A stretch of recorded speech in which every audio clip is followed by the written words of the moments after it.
Hello and welcome to my channel. Please read the disclaimer.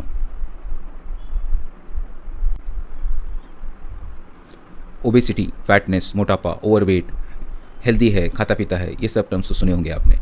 तो obesity क्या है? Obesity एक मेडिकल कंडीशन है जिसमें फैट या चर्बी का एक्सेसिव एक्यूमुलेशन होता है और जिससे, ये बहुत इंपॉर्टेंट है, हेल्थ पर बुरा प्रभाव या बैड इफेक्ट होता है।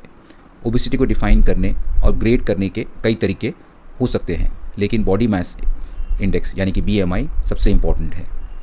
ओबेसिटी को डिफाइन करने का और ग्रेड करने का एम है कि इसे बीमारी के रूप में पहचानना और उससे हेल्थ पे होने वाले बैड इफ़ेक्ट्स को रोकना। BMI एक पर्सन के किलोग्राम वेट को मीटर में हाइट के स्क्वायर से डिवाइड किया जाता है।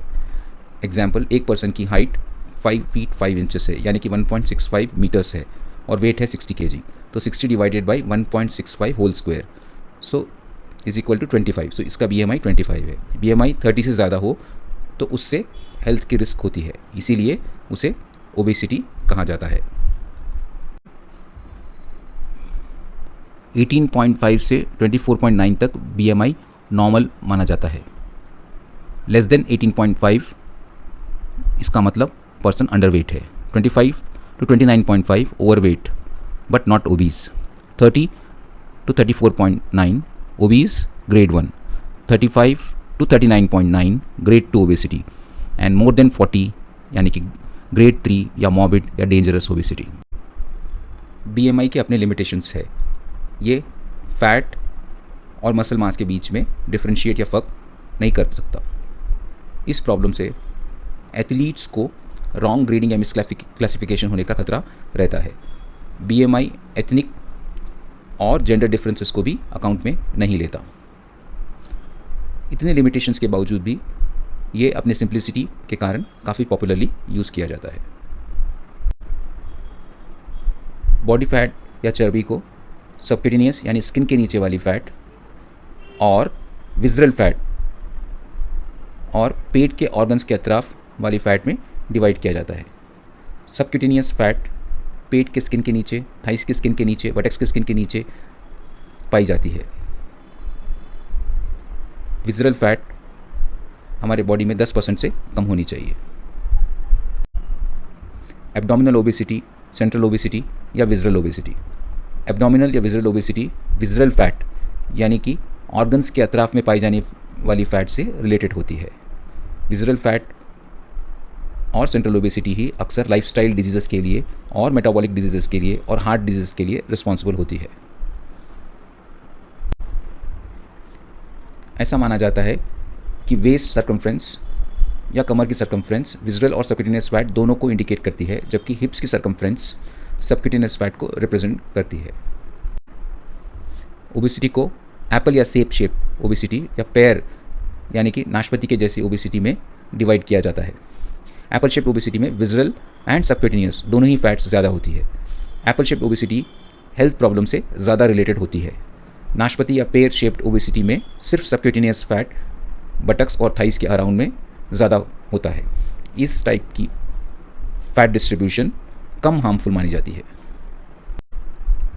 वेस्ट सर्कमफ्रेंस या कमर की गोलाई एब्डोमिनल ओबेसिटी का एक मेजर है और ज़्यादा वेस्ट सर्कमफ्रेंस डायबिटीज़ और हार्ट डिजीज़ से लिंक्ड होती है। मेल्स में 40 इंचेस से ज़्यादा और फीमेल्स में 35 इंचेस से ज़्यादा की कमर को रिस्क कैटेगरी में माना जाता है। वेस्ट टू हिप रेशियो ये एक और एब्डोमिनल ओबेसिटी का मेजर है। ये भी हार्ट डिजीज़ और टाइप 2 डायबिटीज़ के रिस्क को दर्शाता है। कमर की गोलाई को हिप की गोलाई से डिवाइड किया जाता है और यदि मेल्स में 0.9 से ज़्यादा हो या फीमेल्स में ये अगर 0.85 या उससे ज़्यादा हो तो इसे एक रिस्क फैक्टर माना जाता है। एग्जाम्पल के लिए, अगर किसी मेल का हिप सर्कमफ्रेंस 36 इंचेस है तो उसका वेस्ट सर्कमफ्रेंस 32.4 से कम होना चाहिए। अमेरिकन डायबिटीज़ एसोसिएशन के अनुसार हार्ट डिजीज़ को प्रेडिक्ट करने के लिए waist to hip ratio BMI से ज़्यादा एक्यूरेट है। वेस्ट टू हाइट रेशियो कमर की गोलाई और कद या हाइट का अनुपात, ये मेथड भी सेंट्रल ओबेसिटी को मेजर करता है कुछ पॉपुलेशंस में जैसे कि एशियंस में BMI कम होने के बावजूद भी एब्डोमिनल फैट ज़्यादा रहती है, वहाँ ये मेथड यूज़फुल रहता है। एक स्टडी में ये पता चला है कि कार्डियोमेटाबॉलिक रिस्क नापने के लिए वेस्ट टू हाइट रेशियो सिर्फ वेस्ट सर्कम्फ्रेंस या BMI दोनों से बेहतर मेथड है। एग्जाम्पल के लिए एक 5 फीट 7 इंचेस वाले व्यक्ति को की वेस्ट सर्कम्फ्रेंस 33.5 इंचेस से कम होनी चाहिए, क्योंकि ये रेशियो तब 0.5 से कम होता है। अगर इस व्यक्ति जिसकी हाइट 5 फीट 7 इंचेस है, इसकी वेस्ट सर्कम्फ्रेंस 34 टू 39.5 इंचेस है, तब ये रेशियो 0.51 टू 0.59 तक होता है, तो स्लाइटली इंक्रीज रिस्क मानी जाती है। अगर ये रेशियो 0.6 के ऊपर हो तो रिस्क काफ़ी बढ़ जाती है, यानी कि 67 इंचेस हाइट वाले पर्सन की वेस्ट सर्कम्फ्रेंस अगर 40 इंचेस से ज़्यादा हो तो वो इंक्रीज रिस्क पर है। ओबेसिटी की एक सटीक डेफिनेशन बॉडी फैट परसेंटेज से की जा सकती है। बॉडी फैट परसेंटेज जानने के लिए डेक्सा स्कैन्स और MRI स्कैन्स सबसे एक्यूरेट मेथड्स हैं। मेल्स में 25% से ज़्यादा या फीमेल्स में 32% से ज़्यादा बॉडी फैट होने पर उसे ओबेसिटी कहा जाता है। बॉडी का फैट परसेंटेज ज़्यादा होने से हम जानते हैं कि हार्ट डिजीज़ेस और टाइप 2 डायबिटीज़ की रिस्क बढ़ जाती है। सैजिटल एब्डोमिनल डायमीटर भी ओबेसिटी नापने का एक अच्छा और एक्यूरेट मेथड है। अगर ये 12 इंचेस से ज़्यादा हो तो हेल्थ रिस्क और इंसुलिन रेसिस्टेंस की रिस्क बढ़ जाती है। नेक सर्कम्फ्रेंस या गर्दन का नाप 37 सेंटीमीटर से ज़्यादा की नेक सर्कम्फ्रेंस भी सेंट्रल ओबेसिटी के लिए एक इंडिकेटर मानी गई है। ऐसे लोगों में स्लीप एपनिया, इंसुलिन रेसिस्टेंस और हाइपरटेंशन की रिस्क ज़्यादा होती है। स्किन फोल्ड थिकनेस मेजरमेंट के लिए ट्रंक से, थाई से, अपर आर्म से स्किन को पिंच करके उसका मेजरमेंट लिया जाता है। स्किन फोल्ड थिकनेस को मेजर करना एक कन्वीनियंट और सेफ इनएक्सपेंसिव मेथड है। इसके द्वारा इक्वेशंस और चार्ट्स को देखकर बॉडी फैट का पता लगाया जा सकता है। इसकी लिमिटेशंस ये है कि उतना एक्यूरेट नहीं है और ज़्यादा BMI वाले व्यक्तियों में या ज़्यादा मोटे लोगों में इसको मेजर करना मुश्किल होता है। एग्जाम्पल के लिए ये आप चार्ट देख सकते हैं। इसमें एक 36 टू 40 ईयर्स ओल्ड मेल की स्किन थिकनेस अगर 25 मिलीमीटर से ज़्यादा हो तो ये एक ओबेसिटी का इंडिकेटर है। सो BMI अगर 30 से ज़्यादा हो, वेस्ट सर्कम्फ्रेंस मेल्स में 40 इंचेस से ज़्यादा और फीमेल्स में 35 इंचेस से ज़्यादा हो, waist to hips ratio females में 0.85 से ज़्यादा और मेल्स में 0.9 से ज़्यादा हो, a waist to height ratio of more than 0.5 और स्किन फोल्ड थिकनेस अगर चार्ट्स में रेड जोन्स में हो, बॉडी फैट परसेंटेज 28% मेल्स में या 32% या ज़्यादा फीमेल्स में हो, neck circumference more than 37 centimetres हो या sagittal abdominal diameter more than 30 centimetres हो, ये सभी इंडिकेट करते हैं कि person metabolic risk, insulin resistance के रिस्क और हार्ट डिजीज़ के रिस्क पर है। इसीलिए ओबेसिटी की डेफिनेशन में आते हैं। ओबेसिटी का ट्रीटमेंट, इसमें रोल है एक्सरसाइज का, रोल है पिल्स और इंजेक्शंस का और डाइट का भी रोल है। आज हम ओबेसिटी के ट्रीटमेंट में दवाइयों या मेडिसिन का क्या रोल है उसके बारे में जानेंगे।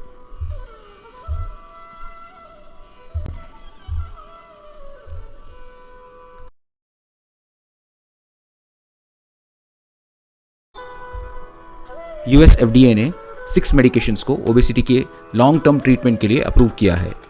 ऐसा माना जाता है कि मेडिकेशन के साथ डाइट और एक्सरसाइज करने से सब्सटैंशियल वेट लॉस संभव है। हर मेडिकेशन की तरह इन मेडिकेशंस के भी साइड इफ़ेक्ट्स हो सकते हैं, इसलिए इन्हें मेडिकल सुपरविजन में ही लिया जाना चाहिए। पिछले कुछ सालों में वेट लॉस की कुछ ड्रग्स को विड्रॉ भी करना पड़ा है। एक ड्रग से हार्ट वाल्व डैमेज होने का खतरा था और दूसरी ड्रग से बीपी बढ़ने का खतरा देखा गया था। कुछ अप्रूव्ड ड्रग्स जैसे कि लिराग्लुटाइड, सीमाग्लुटाइड एंड टिर्जेपेटाइड के यूज़ करने से भी थायराइड कैंसर की इंक्रीज रिस्क देखी गई है, लेकिन यह रिस्क काफ़ी रेयर है, 10 लाख में 1 या 2 केसेस।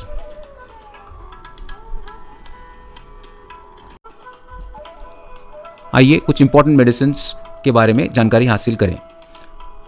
ऑर्लिस्टैट, ये मेडिसिन पिछले कुछ सालों से भारत में भी उपलब्ध है। ये लाइपेस एंजाइम को इनहिबिट करके हमारी इंटेस्टाइन से फैट को एब्जॉर्ब ही नहीं करने देती। इसके सेवन से BMI में कमी, वेस्ट सर्कम्फ्रेंस में कमी और LDL कोलेस्ट्रॉल में कमी देखी जा सकती है। इससे लगभग 1 साल में 5% वेट लॉस की उम्मीद की जा सकती है। इस दवाई से महीने में 1 से 2 हज़ार रुपये का खर्चा आता है।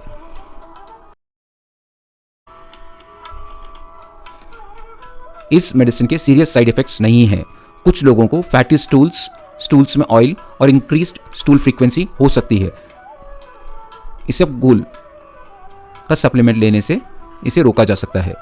ऑर्लिस्टैट के लेने से फैट सॉल्युबल विटामिन की कमी हो सकती है, इसलिए हर रात में एक मल्टीविटामिन टैबलेट ली जानी चाहिए। अगली ड्रग है ब्यूप्रोपियोन और नाल्ट्रेक्सोन का कॉम्बो। ये कॉम्बो दवा इंडिया में अवेलेबल नहीं है, लेकिन नाल्ट्रेक्सोन और ब्यूप्रोपियोन अलग अलग अवेलेबल है। ऐसा देखा गया है कि इस मेडिसिन के लेने से 40% लोगों में 5% और 20% लोगों में 10% तक वेट लॉस होता है।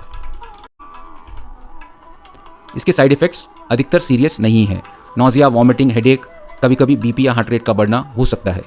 इस मेडिसिन का उपयोग अनकंट्रोल BP वाले पेशेंट, फिट्स के पेशेंट और प्रेग्नेंट महिलाएं नहीं कर सकती। लिराग्लुटाइड इंजेक्शन, ये glucagon like peptide receptor agonist GLP-1 group को बिलोंग करती है। यह मेडिसिन सबक्यूटेनियस यानी कि स्किन के अंडर में इंजेक्शन के रूप में दिन में 1 बार दी जाती है। ये GLP-1 रिसेप्टर्स को स्टिमुलेट करके अपनी एपेटाइट या भूख को रेगुलेट करता है। 12 साल के ऊपर के बच्चों में भी ये अप्रूव्ड है। ये इंजेक्शन लेने पर 33% लोगों ने 5% एंड 33% लोगों ने एटलीस्ट 10% बॉडी वेट लूज़ किया। आमतौर पे इसके ज़्यादा कोई साइड इफ़ेक्ट्स नहीं हैं। फेंटेरामीन टोपिरामेट कॉम्बो। फेंटेरामीन एक स्टिमुलेंट दवा है। टोपिरामेट सीजर्स, माइग्रेन में भी यूज़ की जाती है। ये कॉम्बो 12 साल के ऊपर के बच्चों में भी अप्रूव्ड है। इस दवा को लेने से 70% लोगों ने 5% और 50% लोगों ने कम से कम 10% वेट लूज़ किया। इस कॉम्बो मेडिसिन के कुछ साइड इफ़ेक्ट्स हो सकते हैं, इसलिए ये मेडिसिन मेडिकल सुपरविजन में ही ली जानी चाहिए। सेटमेलानोटाइड इंजेक्शन कुछ स्पेसिफिक जेनेटिक ओबेसिटी सिंड्रोम्स के लिए ही अप्रूव्ड है। सेमाग्लुटाइड, ये भी GLP-1 रिसेप्टर एगोनिस्ट है। ये टैबलेट्स और इंजेक्शन दोनों के रूप में उपलब्ध है। सेमाग्लुटाइड इंजेक्शन को डायबिटीज़ और ओबेसिटी के लिए अप्रूव किया गया है। ये 12 साल के ऊपर के बच्चों में भी अप्रूव्ड है। इसकी टैबलेट्स इंडिया में अवेलेबल है, जिसका कॉस्ट 300 to 350 रुपीज़ पर टैबलेट है। ये इंजेक्शन वीकली वंस दिया जाता है। ये इंजेक्शन लेने वालों में 86% लोगों ने 5% वेट लूज़ किया और 70% लोगों ने कम से कम 10% वेट लूज़ किया। लिराग्लुटाइड के कंपैरिजन में ये ड्रग ज़्यादा इफेक्टिव पाई गई है। इसके भी side effects nausea, vomiting, tiredness, abdominal pain etcetera हैं। इसकी टैबलेट खाने के 30 मिनट्स पहले थोड़े से पानी के साथ ली जाती है। डायबिटीज़ के लिए इस टैबलेट की dose 7 to 14 mg per day है। इस स्टडी के अनुसार 50 mg पर डे लेने से ये वेट लॉस में भी मदद करती है। ट्रिज़ेपेटाइड एक न्यूली अप्रूव्ड मेडिसिन है। इसे टाइप 2 डायबिटीज़ के लिए अप्रूव किया गया है, लेकिन ऑफ लेबल ट्रिज़ेपेटाइड को ओबेसिटी के ट्रीटमेंट में भी यूज़ किया जाता है।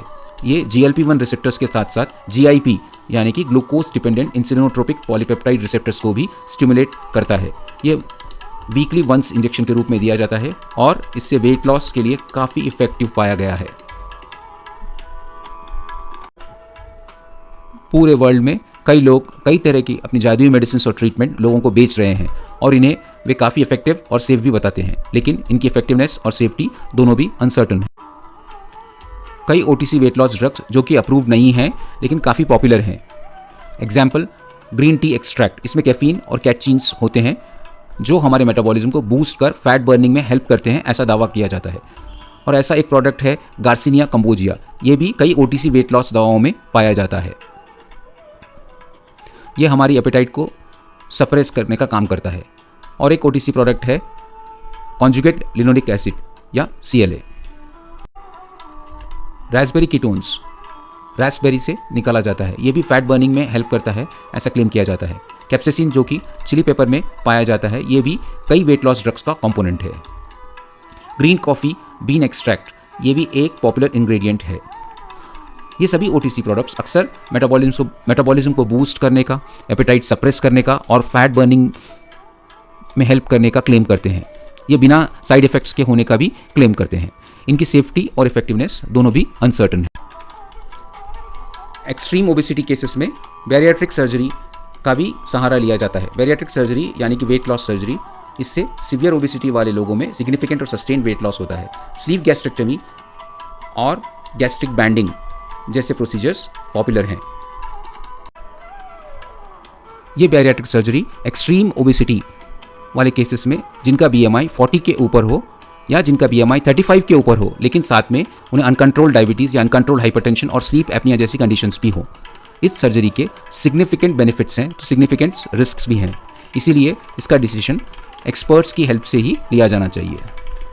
जाते जाते एक मिथ को दूर करना चाहेंगे। लाइपोसक्शन जो कि एक काफ़ी पॉपुलर प्रोसीजर है जिसमें स्पेसिफिक एरिया ऑफ बॉडीज जैसे कि टमी से या बट से एक्सेस फैट को सक्शन द्वारा निकाला जाता है, ये एक प्योरली कॉस्मेटिक प्रोसीजर है। ये बैरियाट्रिक सर्जरी नहीं है क्योंकि इसके फिजिकल हेल्थ पे कोई बेनिफिट नहीं होते। अगर आपको ये वीडियो से बेनिफिट मिला है तो इसे लाइक कीजिए, कमेंट कीजिए और शेयर कीजिए। Thank you.